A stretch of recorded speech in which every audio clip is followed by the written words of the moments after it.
Clytus, I'm bored. What plaything can you offer me today? An obscure body in the SK system, Your Majesty. The inhabitants refer to it as the planet Earth. Hey everybody, this is a Review Revolution coming back at you with a Biff Bang Pow, Flash Gordon, Ming the Merciless. Ruler of the Universe from the 1980s Flash Gordon Savior of the Universe movie. Character portrayed by Max von Sydow. Really great actor that a lot of people may recognize but not quite be able to place. Excuse me. This actor appeared in a lot of movies, kind of, sci-fi horror genres. Dune, The Exorcist, the sequel, The Exorcist 2, and I guess also Judge Dredd, the one with Stallone in it. He's been in a lot of other movies, certainly a lot of foreign films, but he certainly does fit very well into the horror and sci-fi genre. So this review, I'm gonna get to show off quite a bit of little learning I did about the whole Flash Gordon kind of backstory thing here. Looking at Ming, you can kind of see now there is a variant of him that's in a red outfit, which is exactly the same as the black. Which is why when you look at the picture of him here, the black outfit doesn't quite match what we see here. But unless you're doing a side-by-side like they did in the package, unless it's actually side-by-side, you don't notice and you don't mind. One thing I do like about the Ming pack is that his background is red. His is the only one that is red, to my knowledge, and it really looks nice. It really stands him apart from the others because he is kind of the big, mean, bad guy.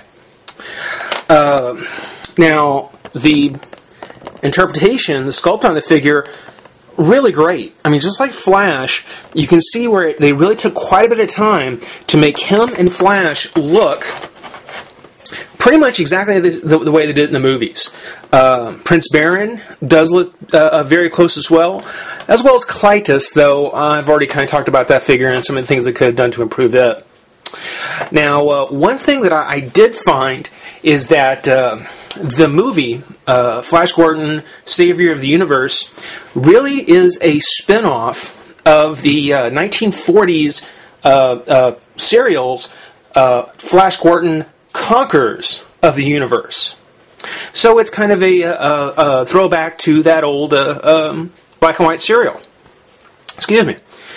As such, the Ming that we see here, the way he's portrayed with the high collar and the long robes, it's very different from the Ming that we got in the comic or the cartoon, which is basically him in more or less like a spacesuit, because this is the kind of regal look that the actor at the time, Charles Middleton, wore in his portrayal of Ming. And everything from kind of the split goatee to the bald head and the eyebrows, it's all very much in the style of that old serial. So this movie is clearly meant to be kind of a throwback, kind of an homage, if you will, to that old serial. See, told you I did some learning. Looking at the back, you can see again, great interpretation of the actor and his appearance in the movie. And this just shows the Ming in his red outfit, as well as the two other Flashes that we already discussed. And this actually does have a little bit of bio on the character.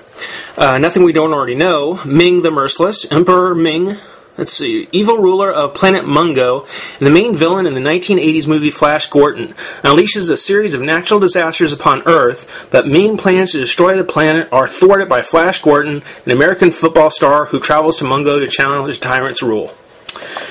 So, exactly what we've heard on the other packs, but at least this is written in a way that portrays it as his, who he is. We'll take a moment, we'll pop him out of the pack, get a closer look at the figure, so be right back.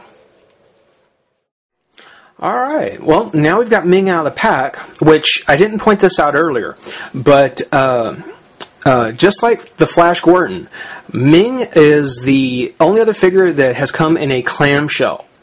So just like Flash, as soon as you get him out of that clamshell plastic, just be ready for a lot of plastic and paint and some strong smells to come just washing out of that packet. Just keep in mind, be ready for it.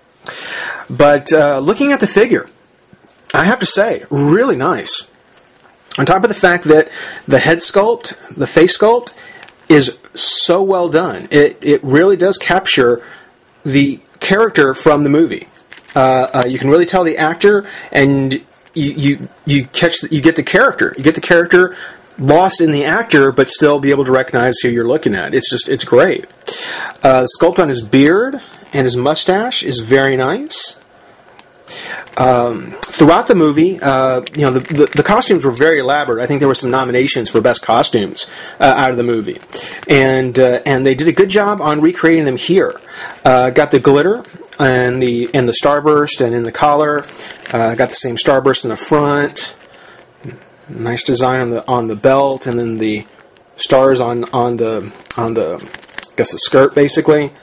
Got some nice detailing around the cuff, and then going all the way down the arms. So again, the wrinkles across the robes.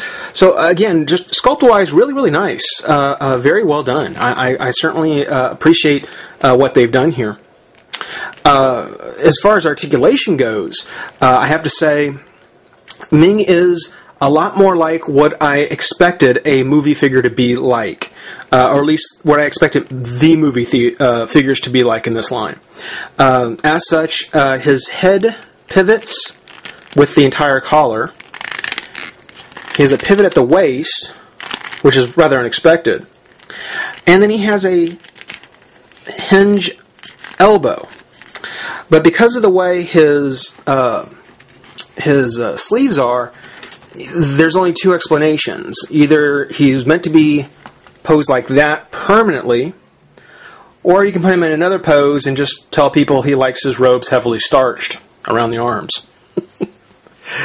The legs, no posability in the legs. They're just solid, nothing, not even a hinge at the waist. Which, just like Clytus, for the robes that go all the way down, for his cloak, not that surprising. Not really necessary. And again, for being a movie theater or movie interpretation of a figure, it's kind of what I expected. It's no better or worse than something you would get from NECA. Overall, I have to say that Ming has now taken the top spot as the number one figure from this toy line, from the Flash Gordon Savior of the Universe line. Clytus does come in second, with Flash a close third, but those are going to be the three that you would definitely want to get if you want to collect any figures from this line. If you want any figures from the Flash Gordon movie, those would be the three I would say you have to get. But that's been the Review Revolution, taking a look at Ming the Merciless. Rate, comment, subscribe, join the revolution, and we'll see you next time. Bye-bye.